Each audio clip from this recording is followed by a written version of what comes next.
Yang terhormat dosen penguji ujian kinerja PPG dalam jabatan kategori 1 gelombang 2. Perkenalkan, nama saya Pria Ardianti Puspitasari. Saya mahasiswi PPG dalam jabatan kategori 1 gelombang 2 dengan NIM 92234127004. Pada kesempatan kali ini, hari Senin tanggal 12 Juni 2023, saya akan melaksanakan kegiatan pembelajaran kimia di kelas 11 SMA Negeri 1 Tumi Jajar dengan materi sistem koloid, submateri pembuatan koloid. Berikut adalah video pembelajaran saya.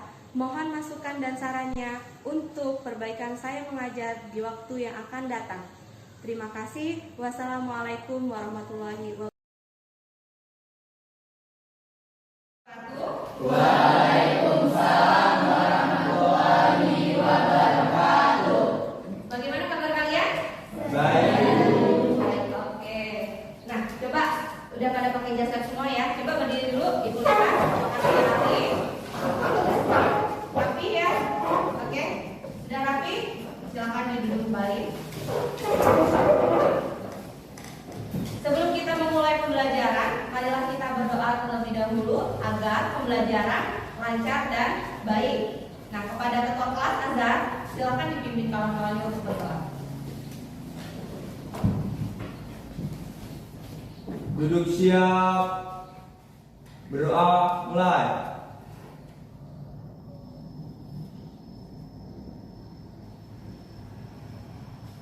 Berdoa selesai. Sudah. Oke. Nah. Anak-anak, sebelum kita mulai pembelajaran, kita sudah berdoa.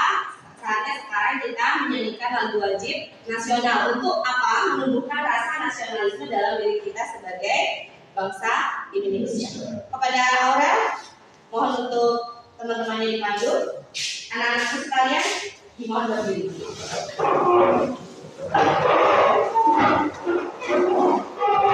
Oke teman-teman, kita akan menyanyikan lagu wajib nasional yaitu Satu Nusa Satu Bangsa. 1, 2, 3. Satu Nusa, satu bangsa, satu bahasa kita. Tanah air pasti jaya untuk selama-lamanya. Menyanyikan lagu wajib nasional tadi Satu Nusa Satu Bangsa. Terima kasih Mbak Aurel sudah memimpin kawan-kawan untuk menyanyikan lagu wajib nasional. Nah, sekarang Ibu akan mengecek kehadiran kalian ya.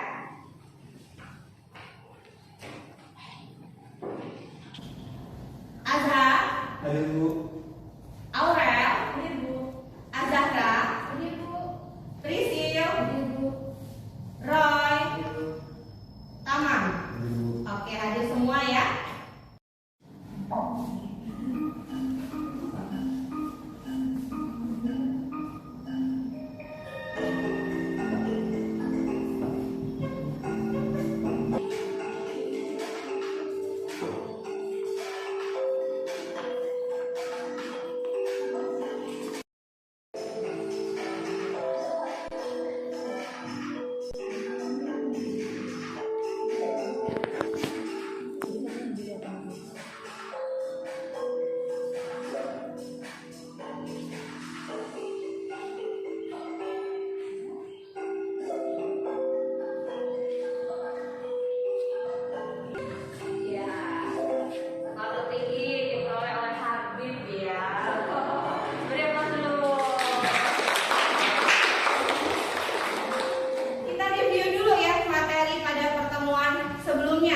Yaitu apa itu koloid, kemudian apa beda koloid dengan larutan dan suspensi. Selanjutnya ada apa jenis dan contoh dari koloid.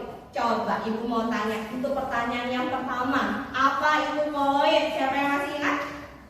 Oke, silakan Meleza. Jadi itu adalah bentuk campuran yang keadaannya antara larutan dan suspensi yang memiliki ukuran partikel berkisar 1 sampai 100 nanometer. Oh iya, betul ya, buat pertanyaan yang selanjutnya, itu apa beda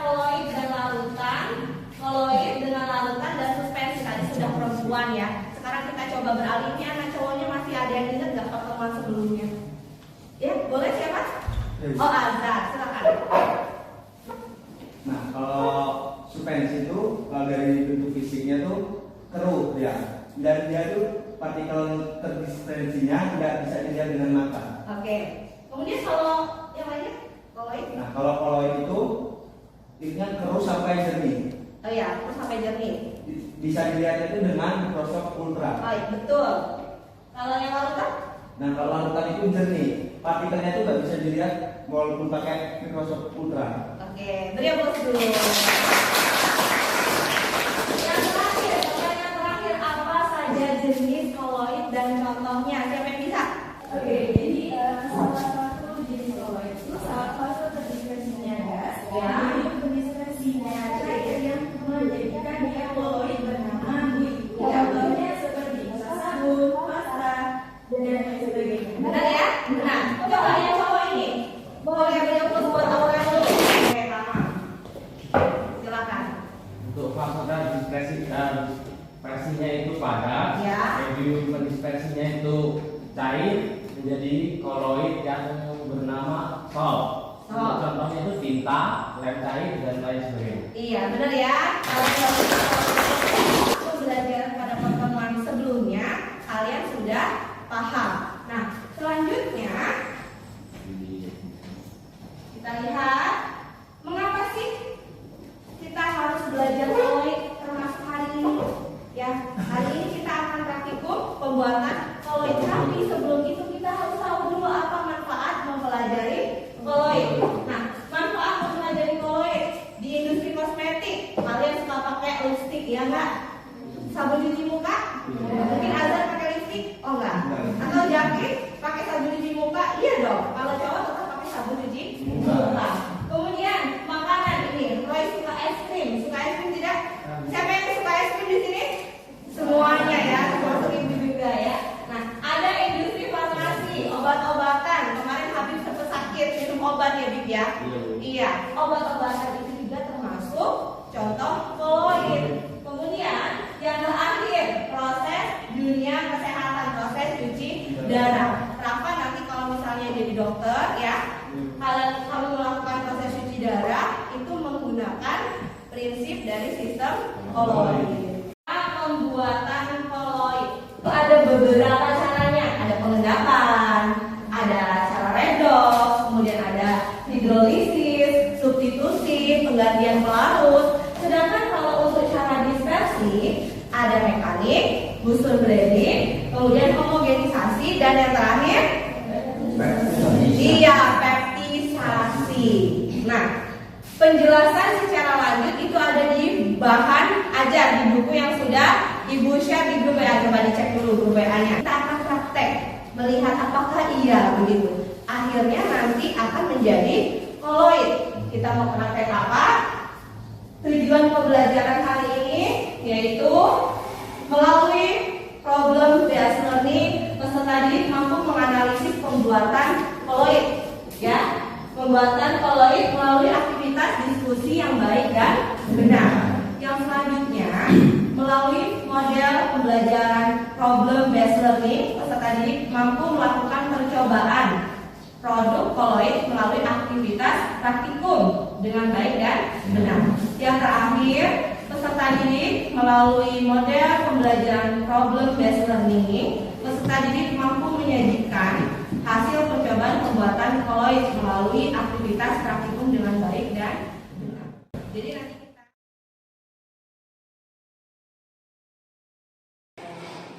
kita selanjutnya kita akan mengorientasi masalah sebelum kita melakukan praktikum ya. Apa itu? Kita melihat video. Bagaimana sih pembuatan salah satu contoh pembuatan produk koloid. Wah, es krim. Kalau ada persediaan es krim, belajar dan bekerja di rumah jadi makin asik nih. Sensasi dingin pada es krim dan warna-warni menarik bisa bikin suasana hati jadi baik. Gak cuma di wajah, menurut penelitian, rasa manis yang kita rasakan dari es krim bisa melepaskan stres dan menciptakan rasa happy. Wah, asik banget kan? Soalnya kalau kita bahagia, sistem daya tahan tubuh kita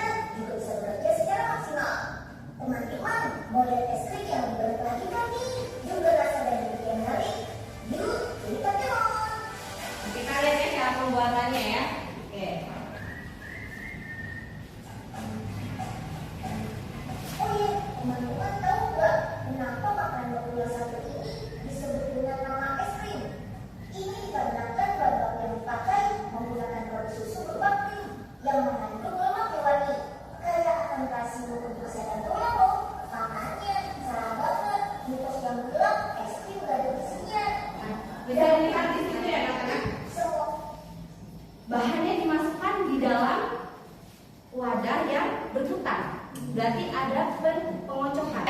dia membentuk sempurna setelah dikemas es krim. Nah, di situ tadi ada kata-kata membeku sempurna. Berarti butuh apa? Es batu. Fungsinya es batu buat apa? Pendinginan. Nah, tadi di cara pembuatan koloid ya ada kan di situ caranya salah satunya pendinginan.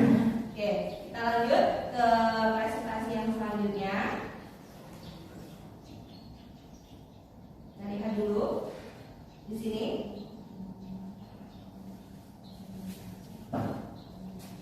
Nah, pembuatan es krim. Es krim merupakan salah satu jenis koloid dalam kehidupan sehari-hari yang digemari oleh masyarakat, ya, baik dari anak-anak sampai orang dewasa, termasuk kita semua suka es krim.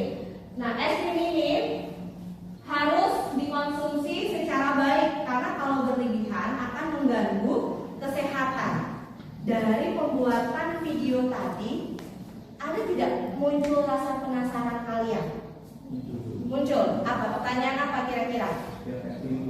Pengen buat. Gimana Vivian? Bagaimana cara buat es krim kata Vivian? Ada pertanyaan lain lagi? Kalau dia berhubungan dengan koloid, pertanyaan apa yang muncul? Apa yang enggak? Iya, fase terdispersi dan medium pendispersinya apa sehingga dia terbentuk koloid. Oke, kita lihat ya rumusan masalahnya di sini. Seperti yang diungkapkan tadi oleh Sofian dan Endang. Nah, fase terdispersi dan medium pendispersi es krim itu apa? Kemudian kata Sofian, bagaimana cara pembuatannya? Apakah dia pakai kondensasi ataukah dia menggunakan dispersi? Dari situ kita akan tahu jenis koloid apakah es krim.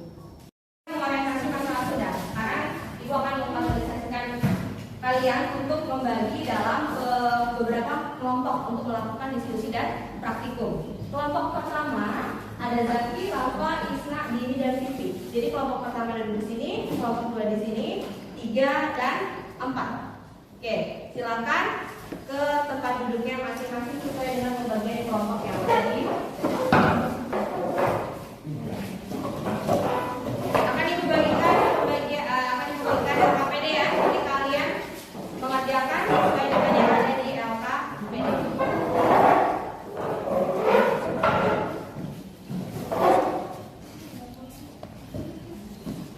Nah, perintah yang selanjutnya yaitu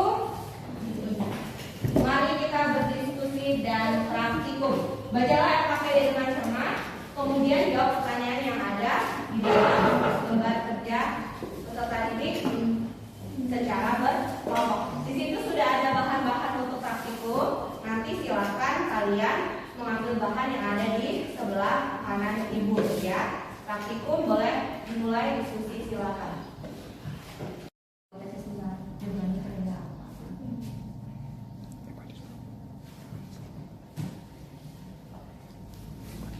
Oke baik, kalau sudah selesai kalian boleh langsung praktikum di sebelah sana. Oke silakan.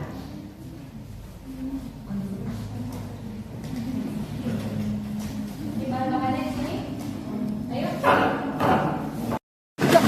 Apakah dia sudah menulis?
siapa? Itu yang harus kalian jawab. Bagaimana cara pembuatan es krim berdasarkan cara dispersi atau kondensasinya maksudnya gimana? Oke, nanti silakan dijawab. Di sini ada pertanyaan.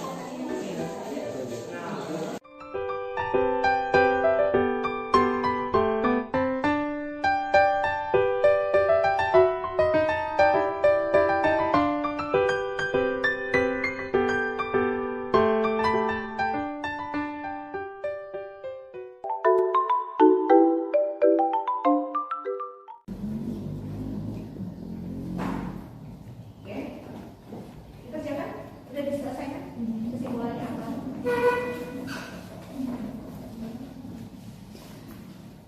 Bisa mengerjakannya? Iya, ini kan.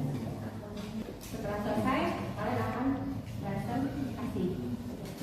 Oke, tadi kita sudah praktikum. LKPD sudah selesai? Sudah. LKPD sudah selesai. Saatnya kita sekarang mempresentasikan hasil yang sudah kalian kerjakan. Boleh kelompok 2 dipersilakan untuk maju ke depan.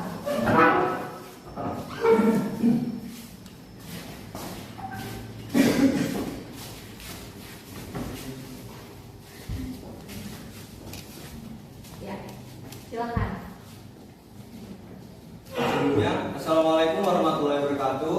Waalaikumsalam warahmatullahi wabarakatuh. Kami dari kelompok 2 ingin menjelaskan tentang cara membuat es krim.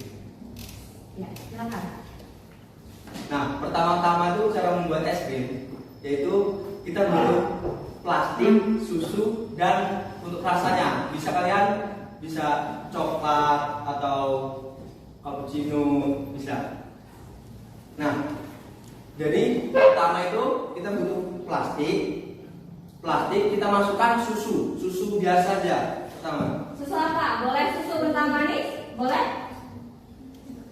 Susu full cream. Susu full cream bisa. Oke. Pertama kita masukkan susu full cream secukupnya saja ya. Habis itu kita masukkan, yang rasanya kita mau seperti coklat atau seperti kita ini, kita masukkan satu wadah. Habis itu kita tambahkan susu kental manis satu saset seperti itu. Nah, habis itu kita ikat kuat-kuat biar tidak tumpah. Nah, lalu kita siapkan kaleng bisa kaleng kayak tenggo gitu bisa. Nah, isinya itu kita isi es batu dan garam. Oke, garam ya. Nah, setelah itu plastik yang tadi isi susu dan coklat tadi itu kita masukkan. Nah, kita timbun lah sama es batu. Nah, habis itu kita tutup. Nah, kita kocok-kocok.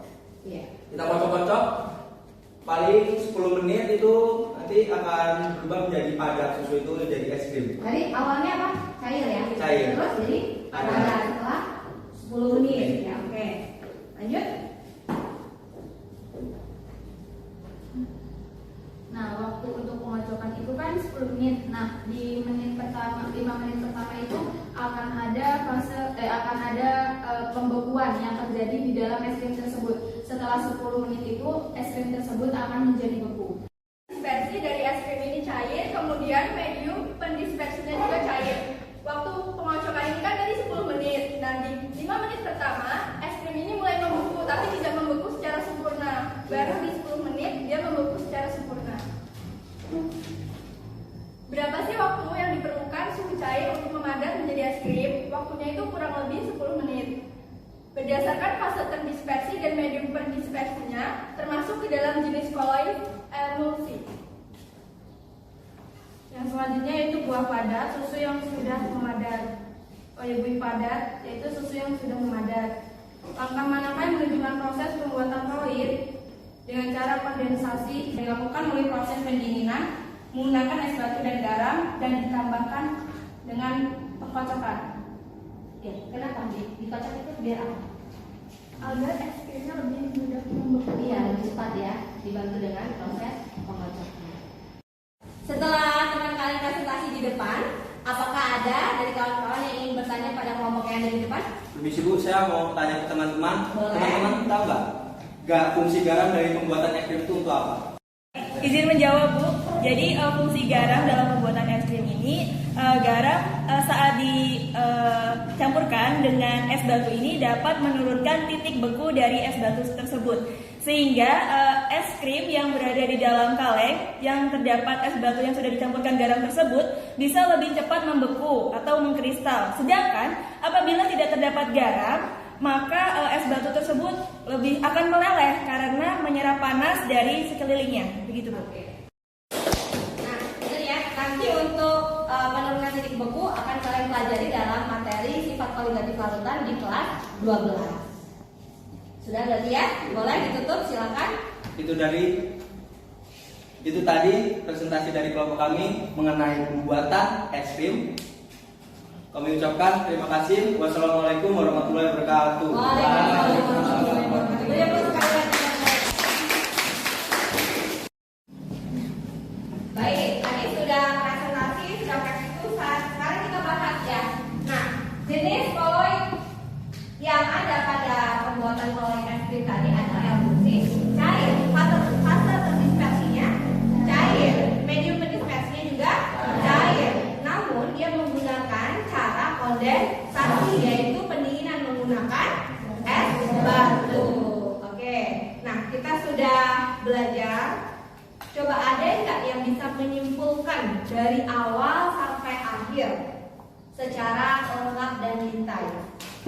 Boleh, silakan Meneza atau Zahra. Ya, Meneza, silakan. Silakan. Jadi kesimpulannya itu, es krim termasuk dalam jenis koloid emulsi dengan fase terdispersinya cair dan medium pendispersinya juga cair. Proses pembuatan koloid dengan cara kondensasi pada saat pendinginan menggunakan es batu dan garam, lalu dispersi pada saat pengocokan. Iya, beri aplaus ya.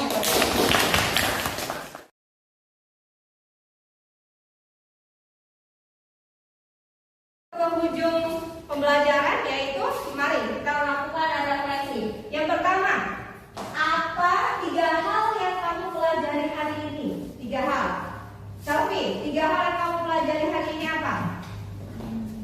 Cara membuat es krim, Oke, cara membuat es krim. terus fase terdispersi sama medium pendispersinya dari es krim, Dari es krim. terus sama jenis koloid dari es krim. Ya, jenis koloid dari es krim. Jadi ada 3 ya, pembuatannya, kemudian jenis koloidnya, dan kita akhirnya tahu ya bagaimana proses pembuatan dan fase mediumnya juga apa. Kemudian yang kedua, bagaimana perasaanmu mengikuti pembelajaran hari ini? Sangat senang, Bu, karena dari pembelajaran koloid hari ini, cara membuat es krim saya bisa aplikasikan di rumah, seperti membuat es krim kalau lagi panas gitu. Iya, oke. Kemudian selanjutnya ada harapan setelah mempelajari materi pembelajaran hari ini. Seperti tadi yang sudah dijelaskan oleh Azhar ya, harapannya tadi bisa Buat es krim kalau lagi cuaca lagi panas. iya, buat es krim sendiri, tidak perlu keluar, Iya, Bu. tapi harus punya bahannya. Iya, Bu. Cukup dengan susu dan es Batu. batu ditambah Garam. garam. Oke, beri aplaus buat kita semua. Kita sudah mengevaluasi, menganalisis, sudah melakukan refleksi, sudah presentasi juga, sudah menyimpulkan. Kita kembali post test. Silakan masuk linknya, sudah Ibu bagikan. Apakah nilai kalian akan bertambah dengan pembelajaran hari ini atau bagaimana? Silakan masuk. Masih ditunggu, ini masih 3 orang, masih 3 siswa. Oke, kita mulai ya. 1, 2, 3.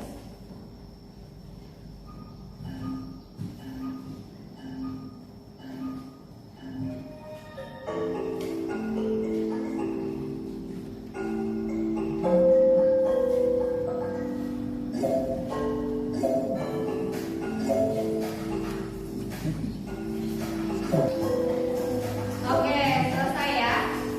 Kita lihat hasilnya seperti yang ada di depan. Artinya semuanya sudah bisa menjawab.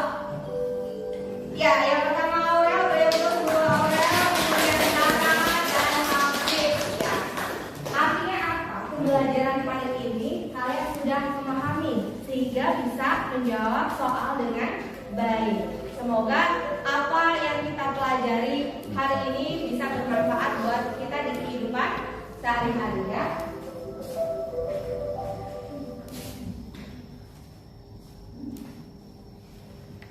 Oke.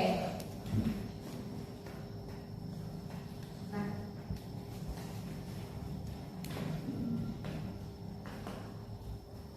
Alhamdulillah, terima kasih buat anak-anak atas pembelajaran hari ini. Kalian luar biasa, kalian hebat. Jangan pernah berputus asa, belajar teruslah. Dan jangan lupa bahagia lagi, tersenyum. Sebelum kita tutup pembelajaran hari ini, marilah kita berdoa terlebih dahulu kepada ketua kelas. Dipersilakan. Duduk siap. Berdoa mulai.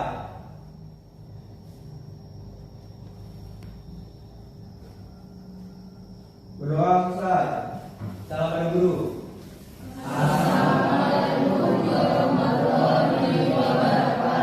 Waalaikumsalam warahmatullahi wabarakatuh. Jangan lupa nanti bahan-bahan alat-alatnya semuanya dirapikan. Kita masuk dengan keadaan rapi, kita keluar dengan keadaan rapi.